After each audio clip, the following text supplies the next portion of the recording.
here coming to you from the west side of the city of Utica in upstate New York. And what we are standing on now is the Utica Business Park. But many years ago, it was called the Hatfield Farm. It was a private farm owned by the Hatfield family. But during the Second World War, it became Rhoads Army Hospital. When the Japanese sucker punched us on December 7th, 1941, President Roosevelt had a big problem on his hands. He knew that he had to have a lot of small hospitals to take care of many different wounds. Rhoads Hospital was set up for orthopedic and bone amputation type wounds. Rhoads Hospital was named after Lieutenant Colonel Thomas Rhoads. He was a World War I surgeon, and he was also the private surgeons to Presidents Taft and Harding. He died in the latter 1930s, and when we got into the Second World War, they named this hospital after him. Now, Rhoads Hospital, there was 175 temporarily built buildings on this location. At the end of the war, they were all closed down and eventually torn down or sold as is, and you could buy them for $1, but you had to have them moved away. Rhoads Hospital cost our government $55 million to have it built. It pumped over $15 million into our private economy, into our local economy, with jobs that it provided and services that it had bought, such as electricity and power and whatever have you. Now, Rhoads Hospital, when it was here, the government spared no expense with the medical treatment here. Their object was to get the soldier fixed up and get him back in the war. So, along with being the best medical treatment, there was a lot of orthopedic rehabilitation. There was a gym, there was bowling alleys, there were different baseball fields and stuff. Everything. Rhoads Hospital, they started building it in February of 1942. First troops arrived at Rhoads Hospital in August of 1943. They arrived here on the old New York, Ontario, and Western Railroad.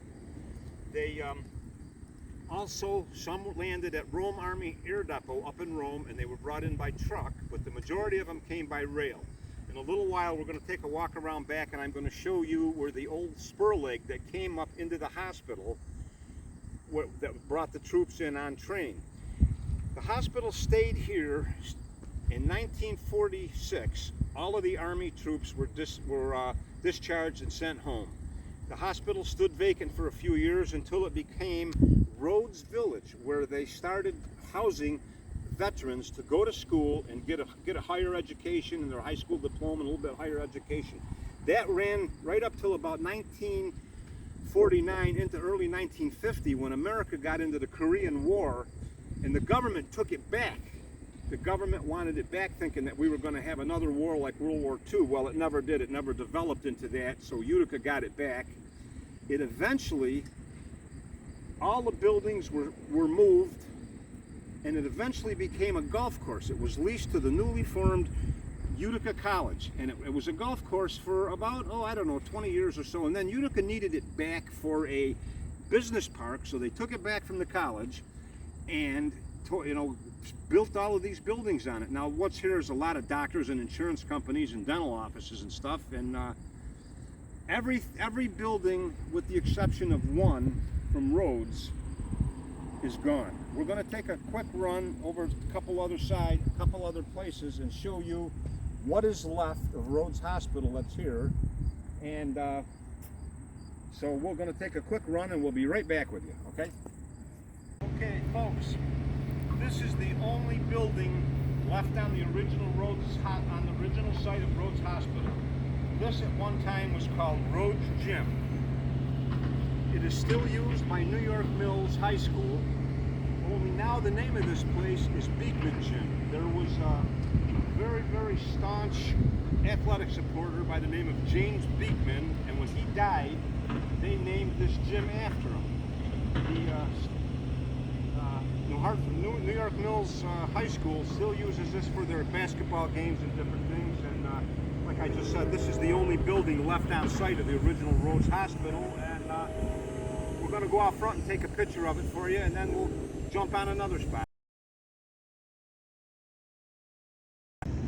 This church behind me is now Our Lady of the Rosary, located on Burstone Road in New Hartford, New York. But when Rhoads Army Hospital was opened, this was the original chapel for Rhoads Hospital. When the war ended and the baby boom took off and the people were having big families and everything, the Diocese of Syracuse, New York decided that they needed to build another church up here in central New York. Well, rather than tear the one down across the street at Rhoads Hospital, they put it on rollers and they pushed it across the street, and they set it right here. So this building behind me, this was the original chapel to Rhoads Army Hospital. It's not really used much anymore. I think it's winding down, but this was the chapel for Rhoads Hospital, and well, there's not much more to say about that. We're going to take one more pause, and then we'll go over and look at the spur leg coming off the rail line. I said earlier in my video, the troops arrived at Rhoads Hospital on the old New York, Ontario, and Western Railroad. This was once the main line to that railroad, and off here behind me, there was a spur leg that went up into the back of the hospital.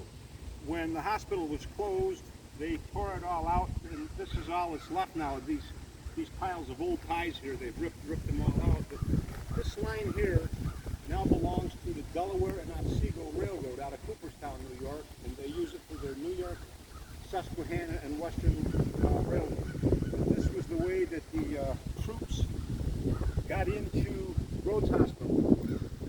It's all gone now, and this line is still used for freight and everything, but not any passenger line. And well, Rhoads Hospital, like a lot of things, has disappeared, and I'm trying to keep it going. I want to try to get a marker from New York State to place over there, because it played such an important part of winning the Second World War, and also it helped pull Utica out of the Great Depression, because we were in pretty tough shape when the Depression ended and we got into the Second World War. And like I told you earlier in the video, this employed a lot of people and pumped a lot of money into our community. Well, that's about all I can say. I want to say thanks an awful lot for joining in and watching us, and in a couple of days we're going to have another one about the So Sweet Candy Shop over in the west side of Utica. This is Rick Jaffoon. Thanks an awful lot. Have a nice day.